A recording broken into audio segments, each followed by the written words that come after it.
Selamat datang pemirsa, kembali lagi bersama Kasih Fakta. Dalam kesempatan kali ini, kami akan membahas saat banyak orang mengira ancaman Hamas di Gaza sekarang tinggal soal tembakan dan serangan udara di permukaan, Israel justru mengumumkan sesuatu yang membuka pertanyaan lebih besar. 4 rute terowongan bawah tanah dibongkar di timur garis kuning dengan total panjang sekitar 800 meter. Dan yang lebih mengejutkan, di dalamnya ditemukan ruang tinggal, ranjau, serta bahan peledak. Sekarang coba bayangkan ini, jika perang di atas tanah terlihat mulai mereda, tapi di bawah tanah justru masih ditemukan infrastruktur yang lengkap dan aktif, apakah ini benar-benar tanda perang akan berakhir, atau justru tanda bahwa perang sedang berubah bentuk? Kenapa lokasi di sekitar garis kuning menjadi sangat sensitif, dan kenapa temuan ini bisa berdampak sampai ke meja negosiasi? Tapi sebelum lanjut, jangan lupa klik like dan subscribe supaya kamu nggak ketinggalan fakta-fakta menarik lainnya. Karena yang akan kita bahas ini bukan sekedar soal terowongan, tapi tentang bagaimana perang bisa terus berjalan, bahkan saat terlihat mulai mereda. Pada 14 April 2026, militer Israel mengumumkan bahwa pasukannya membongkar 4 rute terowongan Hamas di Gaza dengan total panjang sekitar 800 meter. Di permukaan, kabar ini mungkin terdengar seperti satu operasi teknis yang biasa muncul di tengah perang panjang.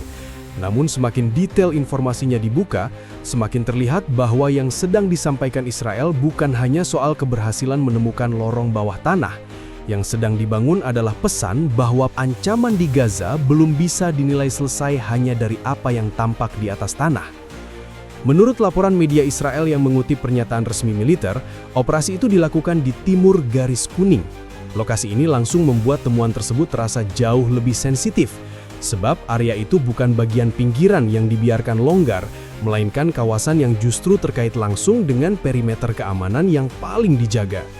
Israel juga menyebut operasi tersebut melibatkan Brigade 205 dan unit teknik tempur Yahalom, 2 unsur yang menunjukkan bahwa pembongkaran ini bukan patroli biasa, melainkan pekerjaan terarah terhadap infrastruktur yang dinilai penting. Yang lebih menarik bukan hanya panjang jalurnya, tetapi isi di dalamnya. Menurut rincian yang dipublikasikan, di jalur bawah tanah itu ditemukan ruang tinggal, perlengkapan untuk bertahan lebih lama, ranjau, serta bahan peledak. Itu berarti yang dibongkar bukan sekedar lubang pelarian atau lorong sempit untuk bergerak cepat. Israel sedang menggambarkan sesuatu yang lebih serius, yaitu jaringan yang memungkinkan keberlangsungan aktivitas bawah tanah dalam waktu yang tidak pendek. Dengan kata lain, ini bukan sekedar sisa perang lama yang tertinggal, tetapi bisa dibaca sebagai infrastruktur yang memang dirancang untuk tetap berguna. Di titik inilah makna geopolitiknya mulai terasa. Selama ini banyak orang melihat ancaman Gaza terutama lewat gambar yang mudah ditangkap mata, seperti roket, ledakan, serangan udara, dan pertempuran jalanan. Namun ketika yang diumumkan justru terowongan lengkap dengan ruang tinggal dan bahan peledak di kawasan yang sangat sensitif, fokusnya langsung bergeser. Perang tidak lagi hanya dibaca sebagai benturan terbuka di permukaan, tetapi sebagai perebutan kendali terhadap ruang yang tidak terlihat, yang justru lebih sulit dipastikan aman. Bagi Israel, informasi seperti ini sangat berguna. Temuan itu memberi dasar untuk mengatakan bahwa ancaman Hamas belum hilang dari titik-titik yang paling dekat dengan garis kontrol. Selama infrastruktur bawah tanah masih muncul di area semacam itu, Israel akan jauh lebih mudah menjelaskan kenapa pengawasan ketat, operasi sapuan, dan kontrol militer di sekitar perimeter belum bisa dikendurkan. Jadi kabar pada 14 April 2026 ini bukan berdiri sebagai update lapangan semata. Kabar ini membuka kerangka yang lebih besar, bahwa stabilitas Gaza belum ditentukan hanya oleh seberapa sunyi langitnya, tetapi juga oleh apa yang masih bersembunyi di bawah tanah. Unggahan akun resmi IDF di X yang kemudian dikutip media Israel memperkuat arah pesan itu. Israel tidak menonjolkan temuan ini sebagai peristiwa terpisah, melainkan sebagai bukti bahwa ancaman bawah tanah masih menempel di area yang seharusnya paling diawasi. Narasi semacam ini penting karena membentuk cara publik membaca Gaza, bukan sebagai medan yang sedang menurun intensitasnya, tetapi sebagai wilayah yang masih menyimpan ancaman tersembunyi dan menuntut kewaspadaan terus-menerus di setiap langkah operasi mereka berikutnya.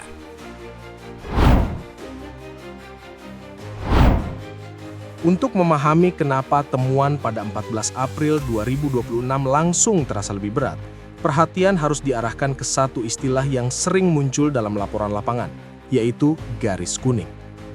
Istilah ini bukan sekadar penanda visual biasa, tetapi merupakan batas yang muncul setelah gencatan senjata diberlakukan pada 17 Januari 2026.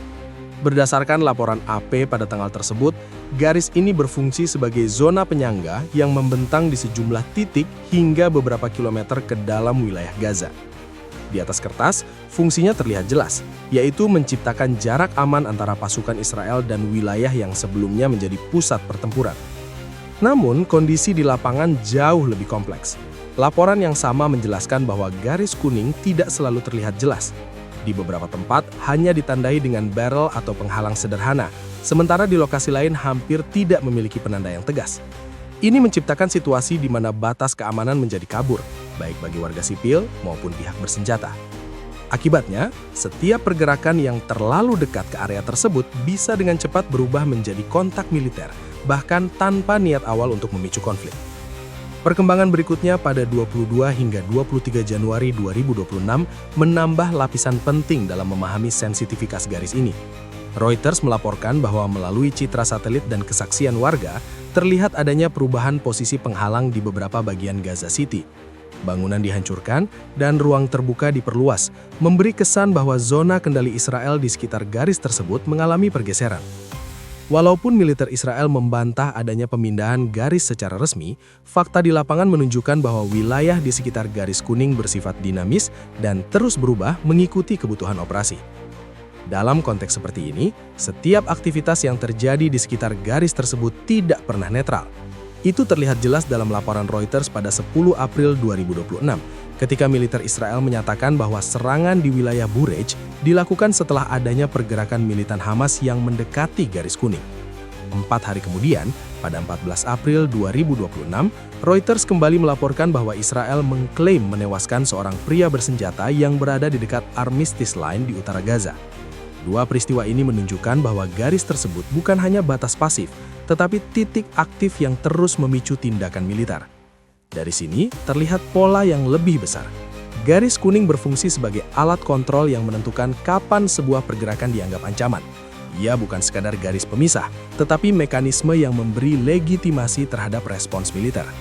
Ketika seseorang atau kelompok berada terlalu dekat, Israel memiliki dasar untuk bertindak, dan setiap tindakan itu kemudian menjadi bagian dari narasi keamanan yang lebih luas. Karena itu, ketika terowongan ditemukan di sisi timur garis ini, maknanya langsung berubah. Ini bukan lagi sekadar penemuan infrastruktur bawah tanah, tetapi indikasi bahwa aktivitas yang dianggap berbahaya berada sangat dekat dengan zona yang paling diawasi. Dalam sudut pandang Israel, hal ini memperkuat argumen bahwa area tersebut belum bisa dianggap stabil. Selama ancaman masih muncul di sekitar garis kuning, maka pendekatan keamanan yang ketat akan terus dipertahankan, dan setiap insiden di perimeter akan terus menjadi pembenaran untuk operasi lanjutan yang lebih dalam.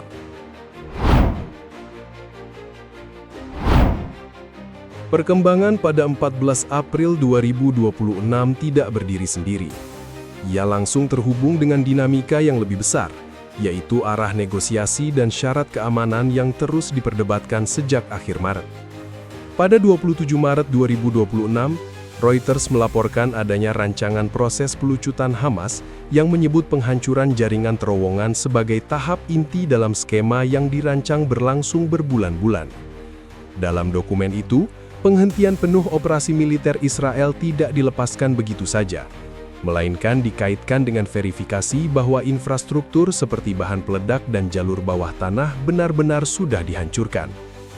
Di sisi lain, posisi Hamas bergerak ke arah yang berbeda.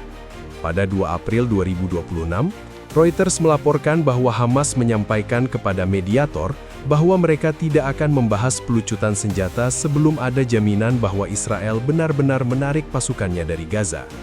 Ini menciptakan kebuntuan yang sangat jelas. Israel ingin bukti bahwa ancaman sudah hilang sebelum mundur, sementara Hamas menolak melepas kemampuan militernya sebelum penarikan terjadi. Dua posisi ini saling mengunci dan membuat setiap perkembangan di lapangan langsung memiliki dampak politik. Dalam situasi seperti ini, temuan terowongan menjadi lebih dari sekedar laporan militer. ketika Israel mengumumkan bahwa infrastruktur bawah tanah masih ditemukan di area yang sangat dekat dengan perimeter, informasi itu bisa langsung digunakan untuk memperkuat posisi mereka dalam negosiasi. Pesannya sederhana tetapi kuat. Selama jaringan seperti ini masih ada, maka alasan untuk mempertahankan kontrol militer tetap berdiri. Ini bukan lagi soal satu lokasi atau satu operasi, tetapi soal membangun argumen bahwa kondisi keamanan belum memenuhi syarat untuk perubahan besar. Di saat yang sama, pola kejadian di sekitar garis kuning dalam beberapa hari sebelumnya memperkuat narasi tersebut. Pada 10 April 2026, serangan di Bureij dijelaskan sebagai respons terhadap pergerakan militan yang mendekati garis tersebut. Pada 14 April 2026, laporan lain menyebut adanya pria bersenjata yang ditembak setelah berada di dekat armistis lain di utara Gaza. Rangkaian ini membentuk gambaran yang konsisten. Perimeter tidak pernah benar-benar tenang, dan setiap insiden di sana bisa diangkat sebagai bukti bahwa ancaman masih aktif. Jika ditarik ke gambaran yang lebih luas, yang terlihat sekarang adalah perubahan bentuk konflik. Intensitas di permukaan mungkin tidak selalu setinggi fase awal perang, tetapi aktivitas di bawah tanah dan di sekitar perimeter justru menunjukkan bahwa tekanan tetap berjalan. Ini menciptakan kondisi di mana perang tidak hilang, melainkan bergeser ke ruang yang lebih sulit dilihat dan lebih mudah diperdebatkan secara politik.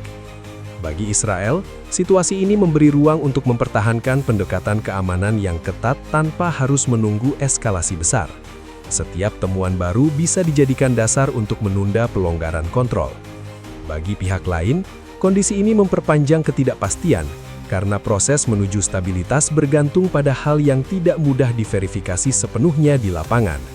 Dan di tengah semua itu, informasi seperti yang muncul pada 14 April 2026 menjadi bagian penting dari cara konflik ini dijelaskan, bukan hanya kepada dunia, tetapi juga dalam perundingan yang menentukan arah berikutnya.